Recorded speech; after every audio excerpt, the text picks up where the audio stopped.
Salut à tous, dans cette vidéo je vais aborder un thème qui est relativement difficile, que j'ai déjà présenté un peu en filigrane au cours de précédentes vidéos, c'est faut-il faire des études de langue? Est-il intéressant de faire des études universitaires spécialisées dans une ou plusieurs langues? Alors avant de commencer une annonce, je vais bientôt retirer de mon catalogue la formation Vocabulaire Express, qui est ma formation best-seller en quelque sorte, qui va vous aider à apprendre plus facilement les mots, expressions, structures de grammaire de votre langue cible. Ça marche pour toutes les langues. Donc pour aller de l'avant, c'est une formation où les premières vidéos surtout ont un peu vieilli, je l'avais améliorée par la suite. Et voilà, je vais la retirer du catalogue pour pouvoir me concentrer sur d'autres projets.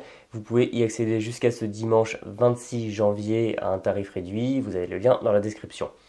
Cette annonce étant faite, on va entrer dans le vif du sujet. Et ce que je recommande, les études de langue. Donc cette vidéo va surtout vous intéresser si vous êtes jeune, que vous êtes au lycée, que vous êtes en train de faire des études et que vous hésitez à vous réorienter. Ça peut être aussi si à un moment vous êtes plus loin dans votre carrière et que vous vous demandez si c'est intéressant de faire des études de langue. Ça vous concernera un peu moins si vous êtes par exemple retraité qui allez faire des études parce que les enjeux ne seront pas les mêmes parce que vous êtes déjà évidemment à la retraite. C'est très compliqué comme sujet parce que je veux absolument pas sortir de mon domaine et me faire coach de vie ou je sais pas quoi, vous dire fais ci ou fais ça. De la même manière qu'au lycée, il y a des conseillers d'orientation qui ont une sorte de légèreté, je trouve, coupable quand ils vont orienter les élèves sans se pencher réellement sur leurs problématiques en disant je sais pas, ah bah tiens, tu es fort en français, bah fais des études de lettres. Ah bah tu te débrouilles bien en maths, fais des études de sciences. C'est quand même plus compliqué que ça. Et surtout que, eh bien, il faut assez souvent, quand on est très jeune, décider tout de suite de ce qu'on va vouloir faire pendant les 20, 30 et plus années à suivre. Et ça, c'est vrai que c'est très compliqué. Donc, je ne veux pas sortir franchement de mon domaine. Mais sachant que j'ai moi aussi fait des études de langue donc à l'université, je pense quand même pouvoir donner mon avis et vous donner des pistes surtout pour bien vous décider parce que c'est vraiment ça qui est important pour moi dans cette vidéo. Et bien sûr, si je prends la peine de faire cette vidéo, c'est que ce n'est pas sans risque parce qu'il y a des problèmes par rapport aux études de langue et dans beaucoup de domaines d'études et il faut en parler, c'est important de communiquer dessus parce que tout le monde ne va pas le faire. Et il faut bien reconnaître que pas mal de filières ne mènent nulle part ou mènent seulement une petite minorité d'étudiants à un emploi et beaucoup d'autres sont soit pris dans le cercle du chômage ou alors même sur des études assez élevées, on peut se retrouver dans ce que j'appelle l'enfer des concours. Enfin, j'ai connu tellement de gens qui ont fait des études relativement prestigieuses qui après n'arrivaient pas à passer les concours qui étaient le sésame indispensable pour intégrer un certain métier et qui en fait étaient condamnés à rater et à repréparer sans arrêt des concours, ce qui est absolument horrible aussi et très démotivant. Ou alors, beaucoup de gens, je trouve, continuent à faire des études, étendent leurs études comme un chewing-gum pour eh bien, éviter d'avoir à se retrouver sur le marché du travail qui est difficile, qui impose de faire des choix souvent cornéliens. Et il y a tout un tas d'écueils, de pièges, je trouve, dans les études. Et une fois qu'on se retrouve sur le marché du travail, eh ben, on se rend compte parfois qu'il y a un décalage énorme entre d'un côté ce qu'on a fait à l'université et de l'autre les attentes des employeurs. Et on peut être complètement perdu. Alors c'est pour ça qu'il est important de vous transmettre une dure vérité, mais une vérité que vous n'allez pas pouvoir, à laquelle vous n'allez pas pouvoir échapper si vous faites des études de langue. C'est que en soi, une langue, la maîtrise d'une langue, le fait de parler une langue même à un bon niveau, ne représente pas grand-chose sur le marché du travail. Et tout simplement, il est plus facile souvent de prendre un étranger qui va parler couramment la langue visée plutôt que vous. Et aussi, si vous allez dans le pays, le problème se pose avec d'autant plus de force parce que vous allez arriver en ayant appris, je ne sais pas, par exemple le chinois pendant des années, et bien vous êtes confronté sur le marché du travail à des Chinois qui auront eu tout le temps de développer une compétence et qui n'auront pas eu de temps à perdre à apprendre le chinois parce que c'est leur langue maternelle. C'est pour ça qu'il faut se méfier des études de langue qui ne proposent qu'une seule chose, c'est-à-dire de maîtriser une langue. Alors c'est très important, ça peut être un très bon cadre dans lequel apprendre une langue, parce que vous allez faire un peu que ça pendant toute la semaine, ce qui vous donne la possibilité de faire des progrès rapides dans cette langue et d'atteindre assez vite un bon niveau pour peu que vous vous y mettiez. Mais il faut faire très attention à ça, parce que la maîtrise d'une langue seule ne représente pas énormément sur le marché du travail. Là où vous pouvez en revanche tirer votre épingle du jeu, c'est en associant cette langue à une ou plusieurs compétences. Et c'est ces compétences qui vont prendre tout leur sens dans le cadre d'un emploi. Et le souci que je vois, c'est que beaucoup de cursus, par exemple les cursus de type LLCE à l'université, ne préparent pas à ces compétences. Et bien souvent, le débouché qu'il y aura au bout, ça va être la recherche ou l'enseignement. Je suis passé par là, par l'INALCO en finnois, j'avais fait avant des classes prépa spécialisées en allemand, j'ai pu me rendre compte que c'était très souvent le cas. Par exemple, en finnois, j'avais des profs qui avaient fait des doctorats, donc de la recherche sur des trucs très très très particuliers, par exemple sur la particule kin en finnois, je crois que c'était ça. Si vous avez fait du finnois, vous savez quel point c'est particulier comme sujet. Enfin voilà, vraiment des choses qui sont plutôt de l'ordre de la linguistique. Si ça vous intéresse, eh bien allez-y sans réserve. Si ce n'est pas forcément votre tasse de thé, eh bien gardez ça à l'esprit.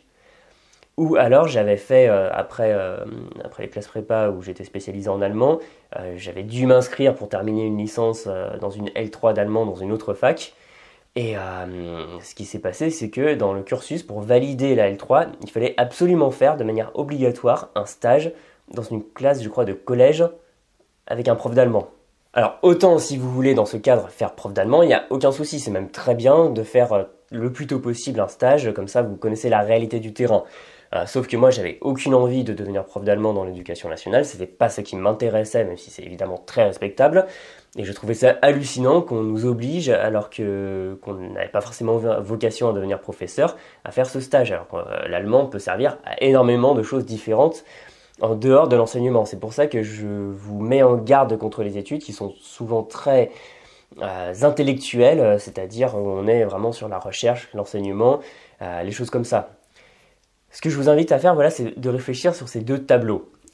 D'une part, la langue, qui n'est pas négligée, parce que si vous voulez travailler avec une langue, eh bien, laissez-moi vous dire qu'il faut un niveau largement supérieur à celui que vous voulez atteindre simplement pour du tourisme.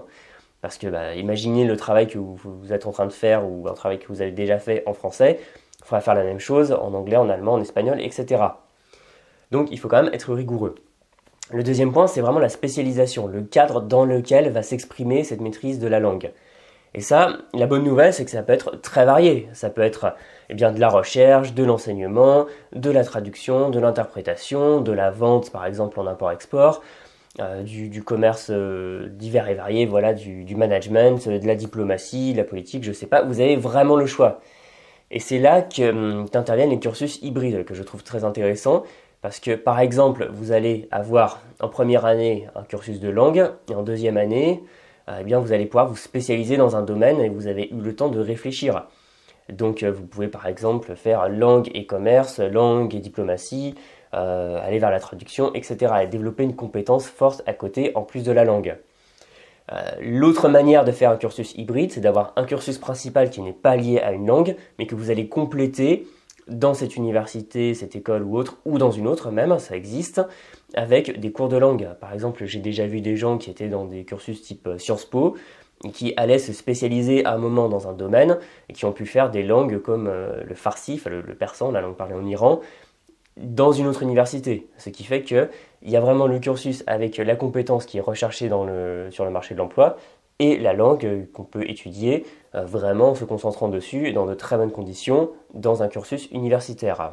Et aussi, un piège contre lequel je voulais vous mettre en garde, c'est de toujours réfléchir, avoir une vision claire de là où il y a de la demande. Et c'est pas toujours sur les grosses langues.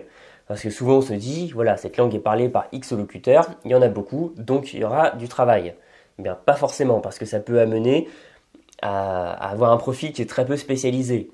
Et c'est pour ça que je vois beaucoup de gens qui ont fait la traduction en anglais, qui ont fait par exemple une fac d'anglais, qui arrivent et qui sont juste traducteurs d'anglais généralistes, et c'est très difficile pour eux, c'est vraiment pas des conditions de travail sympas, des rémunérations qui ne le sont pas plus.